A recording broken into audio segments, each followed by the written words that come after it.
All right, so are you ready for a story that's going to make you double-check your locks and maybe even side-eye your family members? Sounds ominous. I'm intrigued. We're going deep on the murder of Ted Shaughnessy, a successful jeweler in Texas. Okay.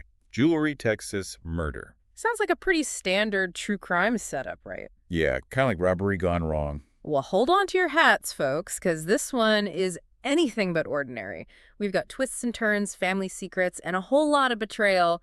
It's like a Lifetime movie mixed with a Dateline episode. Intriguing. I can already see why you picked this one. To guide us through this maze of craziness, we have our expert in criminal investigations. I've seen a few things in my time, and let me tell you, I'm all ears. when family's involved, things can get seriously messy. So set the scene for us. March 2nd, 2018, Austin, Texas. Picture a quiet neighborhood, unsuspecting right. Got it? Then, bam, police get a call about a shooting at the Shaughnessy residence. Okay, sounds like a typical home invasion. That's what they probably thought, but what they found was way more chaotic. We're talking multiple gunshot wounds, a dead Rottweiler, shattered glass everywhere. Whoa, hold on. A dead dog. That's not your usual burglary scene. That's definitely escalating things. Right, and the details get even weirder. There were different types of bullets found at the scene, which usually points to what? Multiple shooters.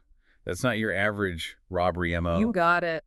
And to make things even more puzzling, there was an open window, like a possible entry point. Okay, so maybe the burglars got spooked and left in a hurry. Nope, because get this, none of the valuables in the house were missing. So we've got multiple shooters, a dead dog, an open window, but no valuables stolen.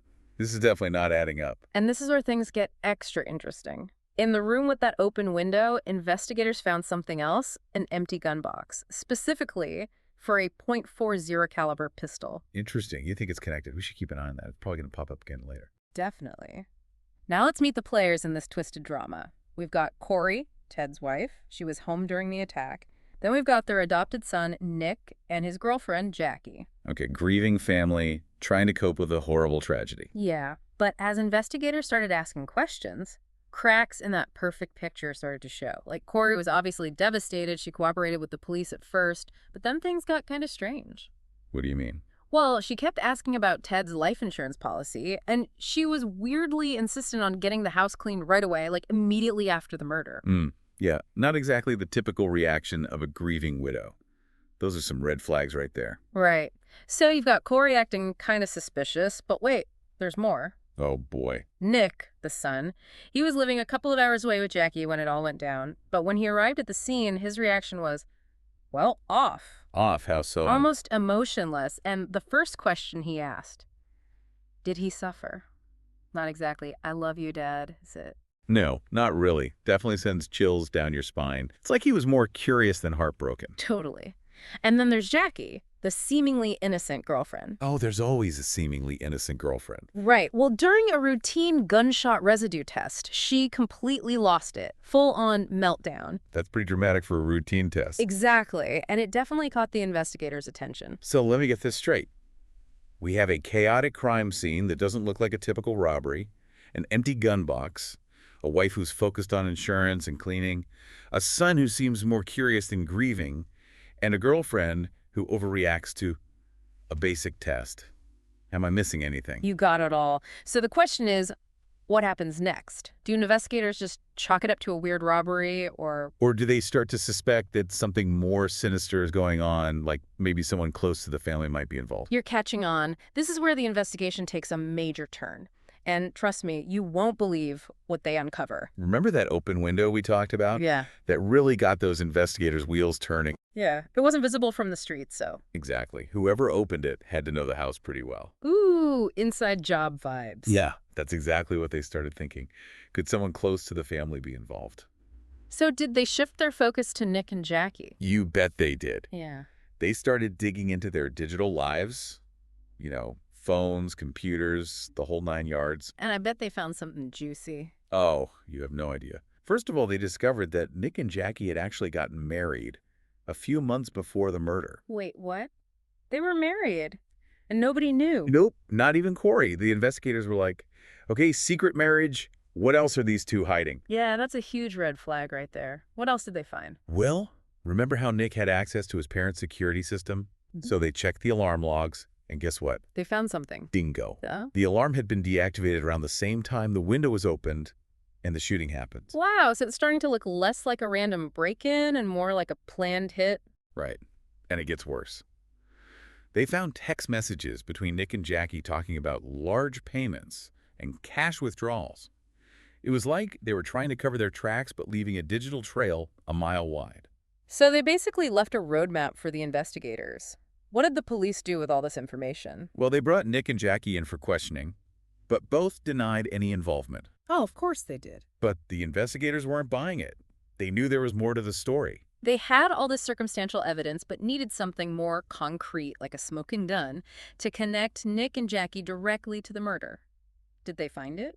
Well, that's where things take an even wilder turn. Remember how I mentioned they had secretly gotten married? Yeah, the plot thickens. A key witness came forward, a guy named Spencer Patterson, their friend, and the one who officiated their wedding. Okay, and this Spencer guy, what did he know? Spill the tea. He told the police that Nick had actually confided in him about wanting his parents dead so he could inherit their money. No way he actually admitted that. Yep. He even tried to recruit Spencer to help him with the murders, promised him a cut of the inheritance. Oh my gosh, that's cold. Right. And Spencer had proof. He saved text messages from Nick talking about wanting his parents dead, even using phrases like, just walk in and shoot the family. Chills, those messages are seriously creepy. I know, right? So the police had the confession, the text messages, everything was pointing to Nick. So what happened next? Did Corey find out about her son's betrayal? She did. And the truth finally started to unravel. Faced with the overwhelming evidence, Nick and Jackie finally cracked. They confessed to their roles in the murder. Wow, so the son wanted his inheritance, a secret marriage, a friend turned informant, and those chilling text messages. It's like something out of a crime novel. You said it, but we're not done yet. Remember those two unidentified men from the security footage at Nick and Jackie's place? Yeah, the possible hitmen. What about them? Well, the detectives were going over that footage frame by frame and noticed something interesting. Something Nick and Jackie missed. You got it. It's a tiny detail, but it ended up being a huge break in the case. One of the guys was wearing a shirt with a company logo on it. A shirt? Really? Talk about a fashion faux pas. Right, but it turned out to be their downfall. It was a local window installation company. Wow, talk about a lucky break. Did they just call up the company and ask if they recognized the guy? Pretty much. The detectives went to the company, and one of the employees actually recognized the guy. He had worked there a few years back. They got his name, Cameron Vosmek, and went to pay him a visit. So they went to find one hitman and stumbled upon another. It's crazy, right? And it gets even weirder. When they got to Vosmek's house, his wife answered the door. She knew exactly why they were there. She told them that her husband had been approached by a guy named Johnny Leon about doing a murder for hire, but Vosmek had refused. Hold on, so they were looking for Vosmek, but his wife basically gave them the other hitman. Yep, talk about a helpful spouse. And of course, Leon was the other guy in that security footage. They brought him in, and he eventually confessed to the whole thing. So they had Leon's confession, but what about the other hitman, Smith? Leon gave him up. Said that Nick had originally approached him for the hit, and then Leon recruited Smith to help. Wow, so it was all connected. The greedy son, the manipulative girlfriend, the two hitmen. What happened to them? Did they all go to jail? Well, that's where things get kind of controversial. The district attorney offered all three guys, Nick, Leon, and Smith, plea deals. Plea deals, meaning they didn't have to go to trial. Exactly.